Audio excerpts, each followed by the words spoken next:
Ils étaient innombrables, et leurs chameaux. Ils venaient dans le pays pour ravager Israël. Pour ravager. Israël fut très malheureux à cause de Madian.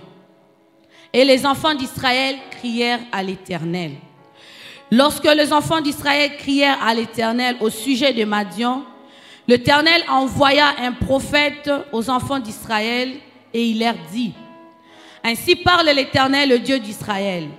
Je vous ai fait monter d'Égypte et je vous ai fait sortir de la maison de servitude.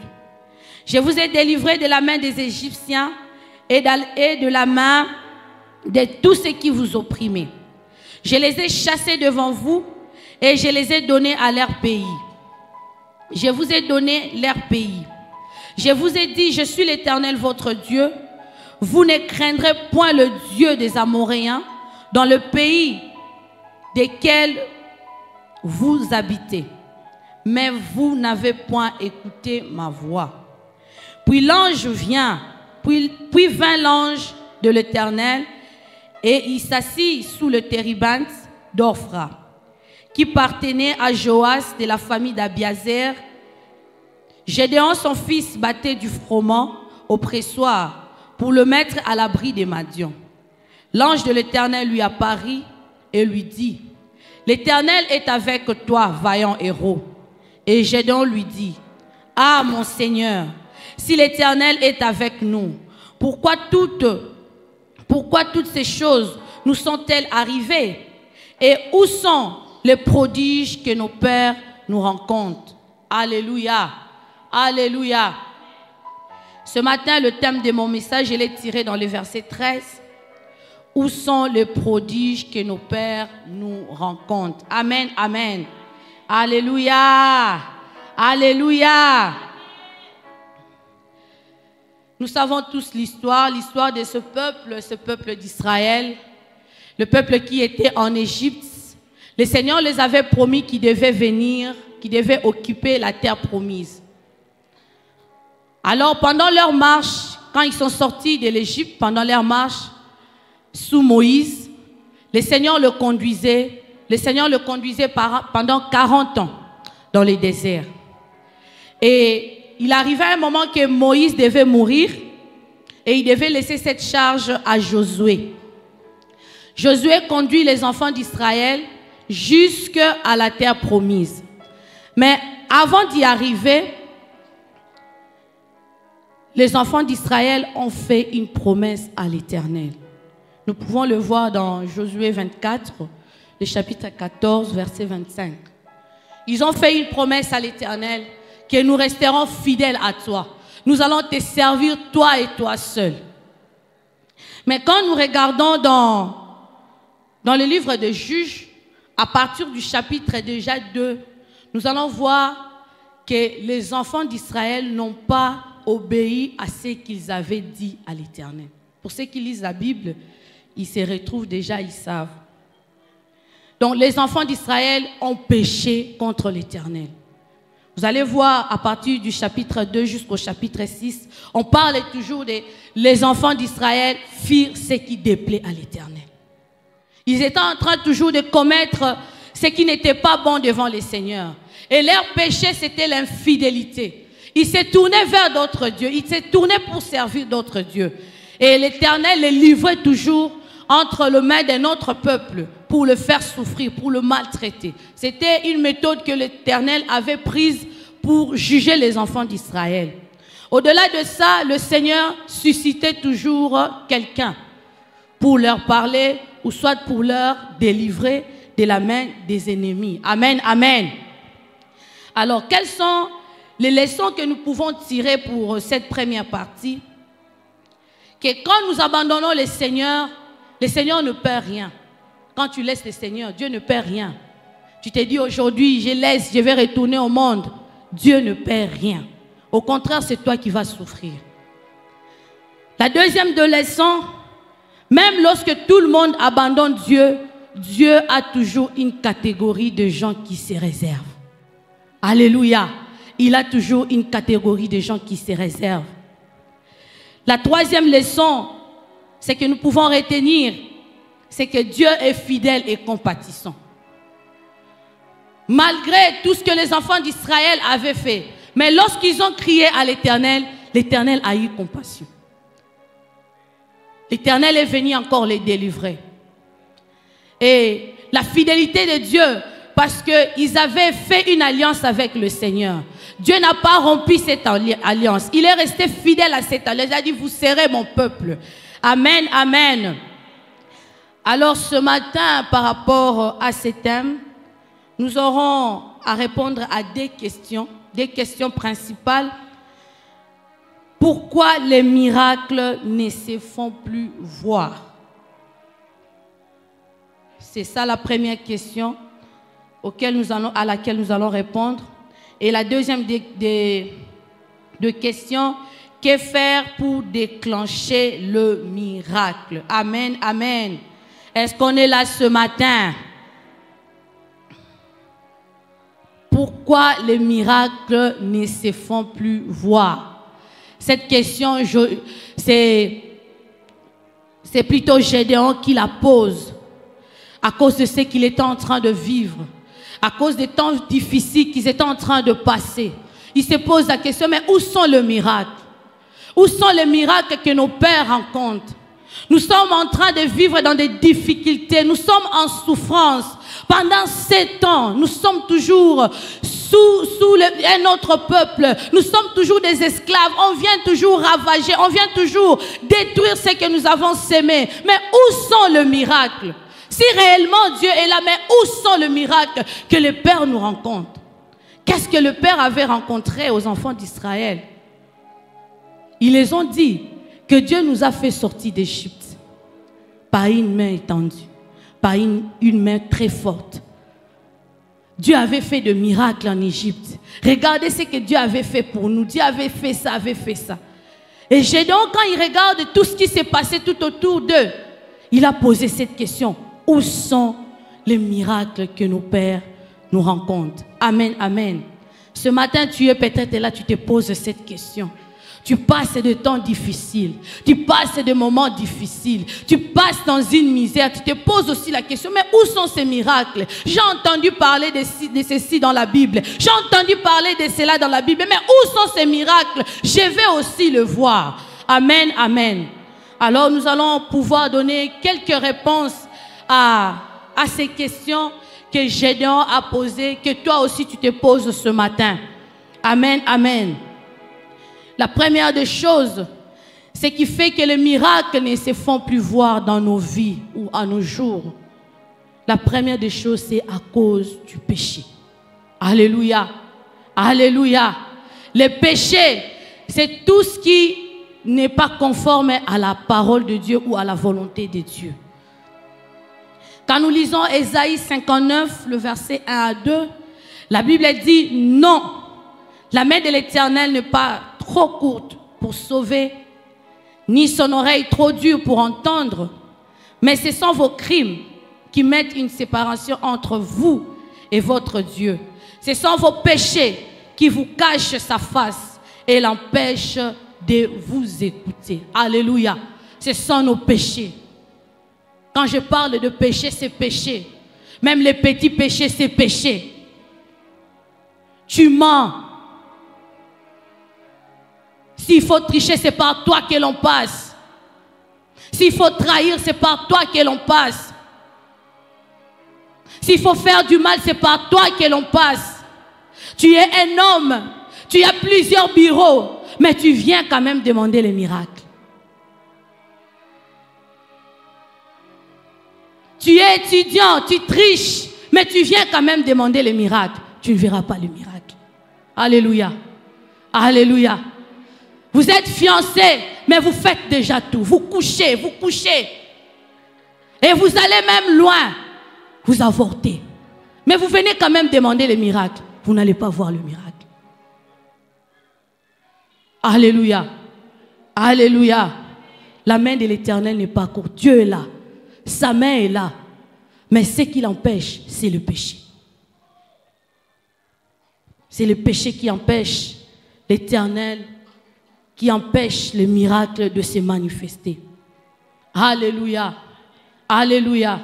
Ce matin, j'aimerais que tu regardes ta vie. Tu vois, c'est à quel point. Les enfants d'Israël, peut-être ils avaient oublié ce qu'ils avaient fait. Voilà pourquoi ils se posent cette question. Mais où sont les miracles?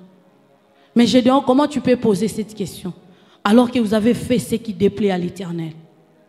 Gédéon, comment tu peux te poser cette question alors que le peuple a fait ce qui n'est pas correct devant les yeux de Dieu? Ce matin, peut-être tu te poses aussi cette question, mais j'aimerais te dire, regarde, fais l'introspection. Regarde là où tu as péché et réponds-toi. Alléluia. Regarde là où tu as péché. Ça peut être un péché lointain. Tu as peut-être oublié. Et ce sont les conséquences maintenant que tu es en train de vivre. Alors, regarde-toi bien. Fais cette introspection et réponds-toi devant le Seigneur. Et tu verras ce que le Seigneur va faire dans ta vie. Amen, amen. Amen, amen. La deuxième raison pourquoi le miracle ne se fait plus voir. La deuxième des raisons, c'est les cœurs. Alléluia. Quelqu'un ce matin va dire, mais comment il dit les cœurs? Le cœur. Nos cœurs. Je répète encore, nos cœurs.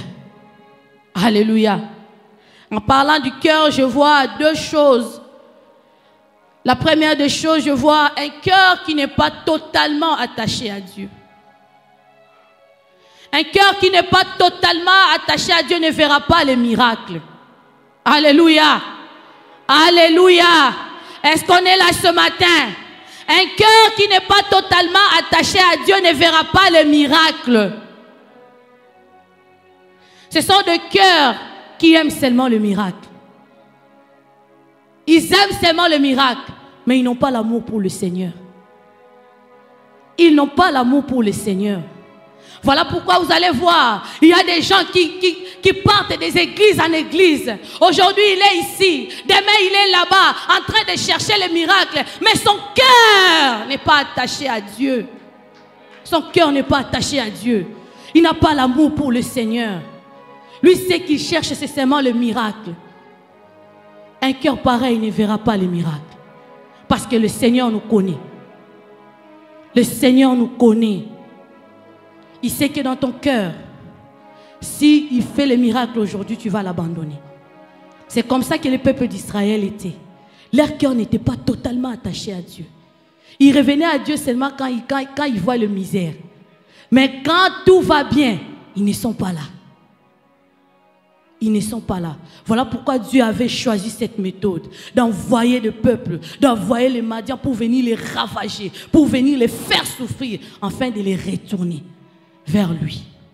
Quand le cœur n'est pas attaché à Dieu, quand le cœur n'a pas l'amour pour le Seigneur, on le voit le mercredi.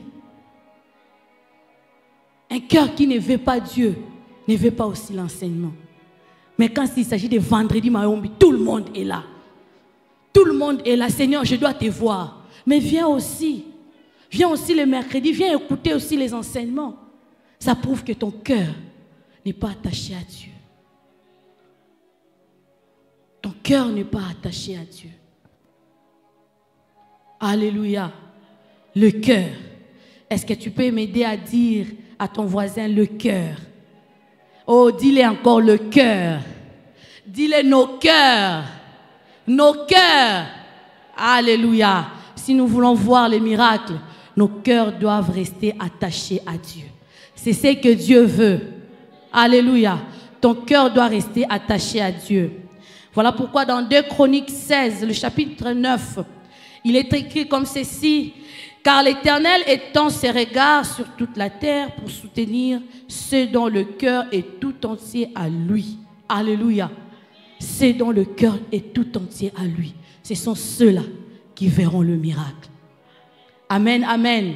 La deuxième des choses, parlant toujours du cœur, c'est le cœur qui n'est pas disposé. Un cœur qui n'est pas disposé ne verra pas les miracles. Un cœur qui n'est pas disposé ne verra pas le miracle.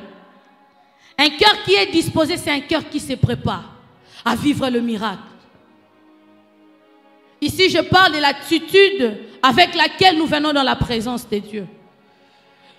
Très souvent, nous avons instauré cette habitude. Nous venons par habitude. Je viens le mercredi, je viens le mardi, je viens le vendredi, je viens aussi les dimanches. C'est une habitude. Tu sais déjà que les dimanches, quand l'union musicale va prendre à 7h30, à 8h45, on va monter.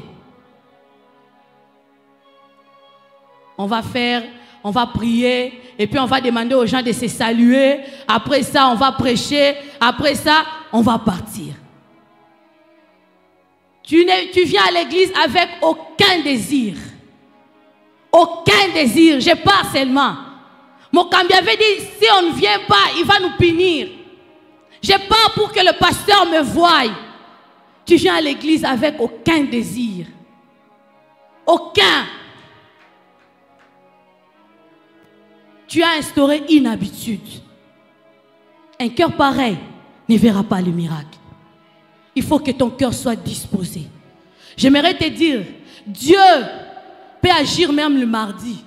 À la réunion des femmes, Dieu peut faire quelque chose. Dieu peut faire les miracles même le mercredi. Pendant que nous sommes à l'étude biblique, Dieu fait quelque chose. Dieu peut faire aussi les vendredis à Mahombi. Dieu peut faire aussi à nos 2 cultes le matin. Dieu peut faire aussi à la jeunesse. Tu viens prier comme ça, le Seigneur fait quelque chose. Mais il faudrait que ton cœur soit d'abord disposé. Disposé, c'est dire, Seigneur, je viens, je pars à l'église pour te rencontrer. Seigneur, j'aimerais que quand je pars, que je te rencontre. J'ai toujours l'habitude de dire ça. Même si c'est qui prêche, j'ai dit, Seigneur, utilise cette personne pour moi. C'est qu'il va dire là que ça me concerne. Que je trouve quelque chose dans ce qu'on va dire là. Je ne viens pas par habitude. Parce que je ne sais pas le jour où le Seigneur va faire quelque chose. Je ne sais pas le jour où le miracle va se déclencher dans ma vie. Et quand le miracle va se déclencher, le ciel sera toujours bleu. Alléluia. Le ciel sera toujours bleu. Nous voyons l'exemple de la femme à la perte de sang. Oh, j'aime cette femme. La Bible dit que c'est dans Marc 5, 25 à 29. Quand vous lisez cette histoire, la Bible dit qu'elle s'est dit en elle-même. Il n'y avait personne. Elle s'est dit en elle-même. Naye moko. Si seulement je puis toucher le pan de sa robe, je serai guéri. Alléluia. Il faut venir avec ce désir. Si seulement je puis. Oh Seigneur, si seulement aujourd'hui, si seulement aujourd'hui. Cette femme avait un désir de voir le miracle dans sa vie. Pendant 12 ans, elle a souffert. Pendant 12 ans, elle était dans une situation inexplicable. Nous le savons tous, nous les femmes. Quand nous sommes pendant nos périodes, ça ne fait que 5 jours, mais tu te sens mal à l'aise. Les autres, c'est la colère. Comme nous autres ici, tu t'énerves à tout moment. Mais elle en a fait 12 ans. Quelle souffrance. Mais un jour, elle s'est dit en elle-même. Elle a disposé son cœur pour voir le Seigneur. Elle a disposé son cœur pour vivre le miracle. J'aimerais te dire, enlève l'habitude dans ta vie. Enlève l'habitude dans ta vie. Quand tu viens dans la présence de Dieu, il faut disposer ton cœur. N'importe quel jour, que ce soit le mercredi, le vendredi, le mardi, je ne sais, à la jeunesse, dispose toujours ton cœur à vivre quelque chose de la part de Dieu. Alléluia. Alléluia. Un cœur disposé, c'est un cœur qui verra le miracle. Amen, amen.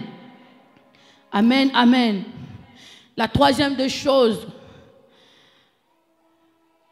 ce sont le doute. Amen. Les doutes. C'est le cas de Gédéon. Le doute. Tellement qu'il souffrait. Ça nous arrive aussi des fois. Une situation qui a traîné. une situation où tu ne sais pas expliquer, une souffrance, une misère, tu commences à douter de la puissance de Dieu. Tu commences à douter que Dieu peut faire quelque chose. C'était le cas de Gédéon. Gédéon, Dieu l'appelle vaillant héros. Il dit Gédéon, vaillant héros. Mais Gédéon commence à douter. Ah Seigneur, si vraiment tu es avec nous, pourquoi toutes ces choses? Gédéon a douté de la puissance de Dieu. Mais Dieu voyait en lui un vaillant héros. Dieu voyait en lui un vaillant héros. Gédéon a regardé à toutes ses souffrances. Il a regardé aux incapacités. D'ailleurs, il est allé loin pour dire, moi là, ma famille est la toute petite, moi là, ceci. C'est le cas aussi avec plusieurs. C'est le cas aussi avec plusieurs. Tu doutes toujours dans ton cœur. Tu doutes toujours de la puissance de Dieu. Tu doutes toujours que Dieu peut faire quelque chose. Dans ma maladie, Dieu peut opérer les miracles. Dans ma situation ici, Dieu peut opérer les miracles. Tu limites Dieu à ton niveau. Non. N'aie pas de doute dans ton cœur. Dieu a dit à Gédéon, va avec la force que tu as. Va avec la force que tu as. Quand bien même que Gédéon doutait, mais Dieu voyait en lui un vaillant héros. Dieu l'avait choisi pour que les miracles de délivrance passent par Gédéon. Ces miracles devaient passer par Gédéon. Comme je l'ai dit, plusieurs d'entre nous doutent aussi de la présence de Dieu, de la puissance de Dieu, que Dieu peut faire quelque chose. Laisse-moi te dire, Dieu passe très souvent par des histoires insignifiantes. Dieu passe très souvent par des hommes qu'on ne peut pas compter, sur qui on ne peut pas compter. Alléluia. Dieu passe de fois par des choses insignifiantes, ce qui n'a pas de valeur à nos yeux. Dieu peut passer par là pour faire le miracle. Alléluia. Pour nourrir 5000 hommes, Dieu est passé par 2 poissons et 5 pains. Dieu passe par des choses insignifiantes. Pour se nourrir pendant 3 ans, il fallait une poignée de farine et un pot d'huile. J'aimerais te dire, ne te néglige pas. Ne néglige pas ce que tu es, même ce que tu as. Alléluia.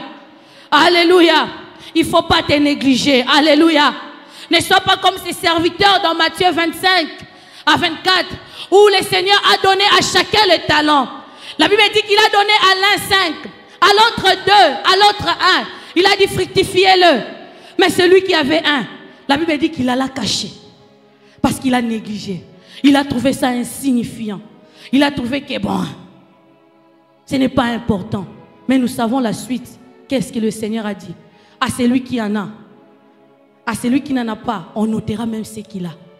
C'est que tu as quelque chose. En toi, tu as quelque chose. En toi, tu as quelque chose. Je te dis encore ce matin, en toi, tu as quelque chose. Même si tu ne le crois pas, moi, je te dis, en toi, tu as quelque chose. Parce que le Seigneur a mis à chacun de nous quelque chose. Alors, va avec la force que tu as. Alléluia. Alléluia. Ne néglige rien. Ne néglige rien et ne néglige personne. Alléluia. Commence avec ce petit capital. C'est vrai, ce n'est rien. Ça peut être même $50 ou $100. Commence avec ça. Alléluia. C'est cette petite entreprise qui ne représente rien devant les hommes. Je te dis, mets-y toute ta force. Mets-y toute ta force. Le Seigneur est avec toi. Il est avec toi comme il a dit à Gédéon. Je suis avec toi. Va avec la force que tu as. Ce matin, ne doute pas. Ne doute pas de la présence de Dieu. Alléluia.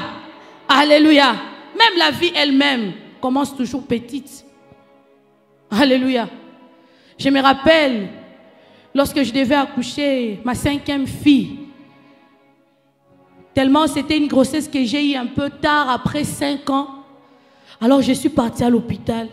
C'était une grossesse de quelques semaines. Quand j'entre à l'échographie, c'était un point. Juste un point. Juste un point. Mais personne ne peut croire que de ce point sortira quelqu'un. De ce point sortira quelqu'un, une âme qui va exister toute l'éternité. Ne néglige pas le faible commencement. C'est petit, oui, devant les hommes. Vas-y avec ça. Le Seigneur est avec toi. Alléluia. Alléluia. Alléluia. Est-ce que tu peux m'aider à dire à quelqu'un, ne néglige pas ce que tu es? Oh, dis à quelqu'un ce matin, ne néglige pas ce que tu es. Alléluia. Alléluia. Voilà les choses qui ont fait qui font à ce que le miracle ne se font plus voir dans nos vies. Tu doutes tellement de la présence de Dieu. Tu doutes tellement de la puissance de Dieu. Tu te vois toujours petit. Tu te vois toujours bon. Moi là, qu'est-ce que je peux faire? Ce matin, je vais te dire, Dieu est avec toi. Et va avec la force que tu as. Amen, amen. Amen, amen. Si c'est que nous avons énuméré peut empêcher le miracle de se manifester, il y a aussi des choses qui peuvent faire à ce que le miracle puisse se déclencher. Amen, amen. Cela nous conduit à notre deuxième point. Que faire pour déclencher le miracle? Alléluia. Oui, ce sont le péché. C'est le cœur. Ce sont des doutes. Mais qu'est-ce que je dois faire? Qu'est-ce que je dois faire pour que le miracle se déclenche dans ma vie? Qu'est-ce que je dois faire pour vivre le miracle dans ma vie? Alléluia. Des choses ce matin.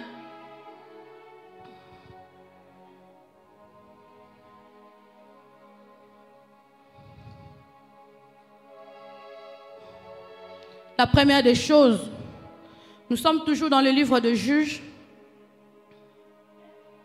Toujours Juge 6, mais là nous sommes dans le verset 25. La Bible dit ceci. Dans la même nuit, l'Éternel dit à Gédéon, prends le jeune taureau de ton père et un second taureau de 7 ans, renverse l'autel de Baal qui est à ton père et abat le pied sacré. Abat le pied sacré qui est au-dessus. Tu bâtiras ensuite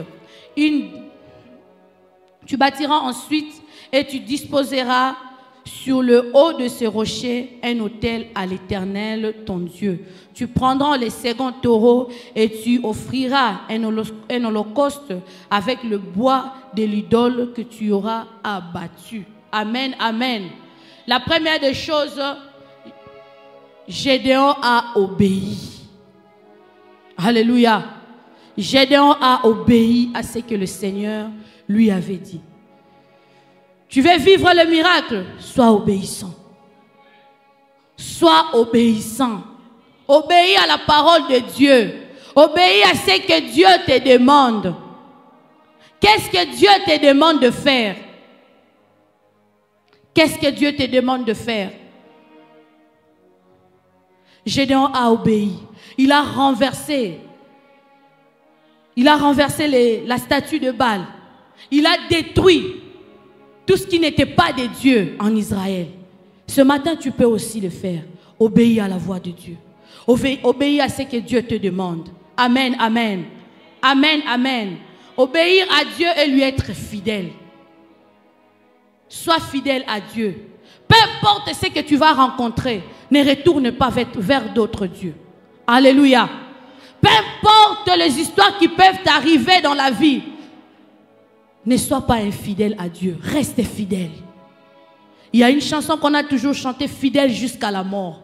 Reste fidèle jusqu'à la mort.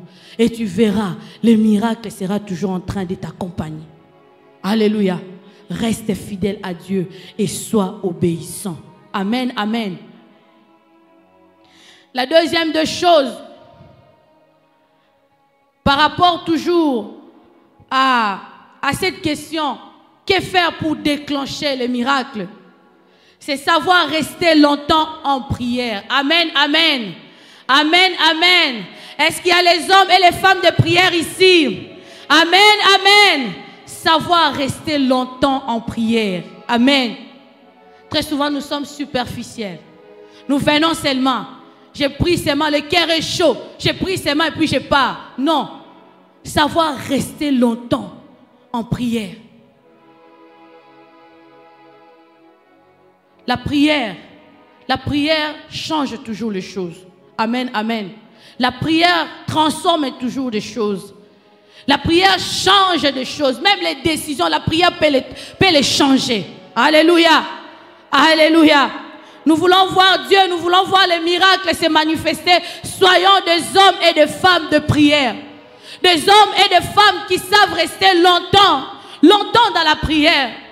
La Bible dit qu'Anne, elle resta longtemps dans la présence de Dieu. Elle resta longtemps dans la prière.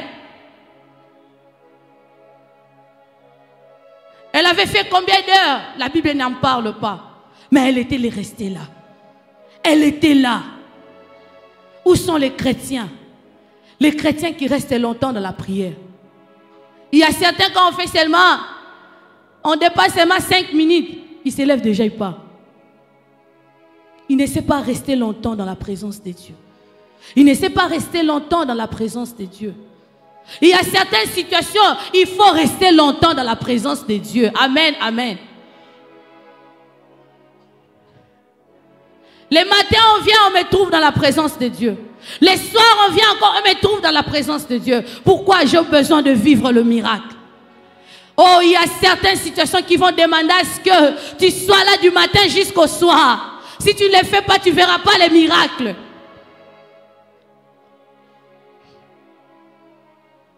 Si tu ne les fais pas, tu ne verras pas les miracles. Être des hommes et des femmes de prière. Bien-aimés dans le Seigneur, moi qui vous parle ici, je l'ai déjà dit ici, j'ai connu un accident à l'âge de 7 ans. Certaines personnes disent que est-ce que c'est vrai? Bon, je ne sais pas dire c'est vrai ou c'est faux, parce que j'étais encore toute petite. Mais c'est que l'on me rencontre. Pendant l'accident, j'étais entrée sous le véhicule. Sous le véhicule.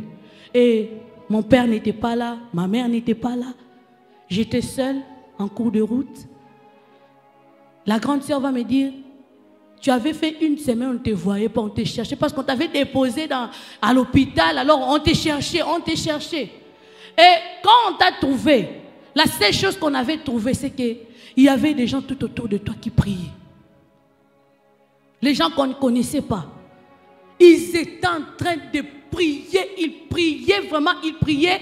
Même nous-mêmes, ça nous a dit, oh, qu'est-ce qui a pris ces hommes de prier? Ils priaient jusqu'au le jour où moi je suis sortie de l'hôpital. J'ai fait 2 mois dans le coma. J'ai toujours l'image de comment j'étais sur une chaise roulante. C'est l'image que j'ai. Les gens ne faisaient que prier pour moi. Les gens étaient là, ne faisaient que prier pour moi. Jusqu'à retrouver toutes mes facultés. J'aimerais dire à quelqu'un, la prière agit. Apprends à rester longtemps dans la présence de Dieu. Apprends à rester longtemps dans la présence de Dieu. Je me rappelle encore, quand j'ai eu mes jumeaux, l'un des jumeaux était sérieusement malade. J'ai dit bien sérieusement malade. Alors on l'a injecté un produit, ça a donné un mauvais retour, si je peux dire. L'enfant a piqué directement une crise, et puis c'était comme s'il était dans un coma là. C'était à minuit, à l'hôpital. J'étais seule. J'appelle mon mari pour lui dire, en tout cas ici, il y a l'enfant ne va pas bien. Il a dit, ok, pas de problème, on va prier. Le docteur appelle une infirmière là, il dit, ah, cet enfant, je ne pense plus qu'il est vivant, il est déjà mort. Mais lui seulement là-bas, mais ne signale pas à la maman. Moi, j'ai écouté. Alors, on a mis l'enfant dans l'urgence. J'étais avec l'enfant. J'ai commencé de minuit. C'était ma toute première fois de prier de minuit jusqu'à 3 heures sans s'arrêter. J'ai crié à l'hôpital. J'ai prié. Seigneur, cet enfant va vivre. Cet enfant doit vivre. Bien-aimé dans le Seigneur, arrivé à 3 heures juste, je vois l'enfant se réveiller. Il me dit, maman, tu déranges. Moi, je ne dérange pas. J'étais en train de prier pour toi. J'aimerais dire à quelqu'un la prière. Oh, sois un homme, une femme qui sait rester longtemps. Restez longtemps dans la présence de Dieu. Restez longtemps dans la présence de Dieu. C'est vrai, cette situation, je ne sais pas, mais je viens au moins dans la présence de Dieu. Anne est venue dans la présence de Dieu parce qu'il n'avait personne. Sa seule solution, c'était rester longtemps dans la présence de Dieu. Anne est resté longtemps. Il est resté là. Il a prié. Il a prié. Il a prié jusqu'à ce que les paroles ne sortaient plus. Il faut que les gens remarquent que tu as vraiment prié. Même si le miracle va se déclencher, les gens diront, c'est à cause de cette prière-là. Alléluia. Il faut que les gens disent, non, cette femme, elle priait réellement. Ses papas, cet homme, ses frères priaient réellement. Alléluia. Alléluia. Est-ce que ce matin, quelqu'un peut incliner sa tête en prière? Il y a une chanson que j'aime qui dit, Benga Yesu na kati ya losambo. Bikambo ezo umela benga Yesu na kati ya losambo. Makambo ezo umela benga Yesu na kati ya losambo. Libale ezo umela benga Yesu na kati ya losambo. C'est dans la prière que le Seigneur va agir. C'est en priant, en restant dans la présence de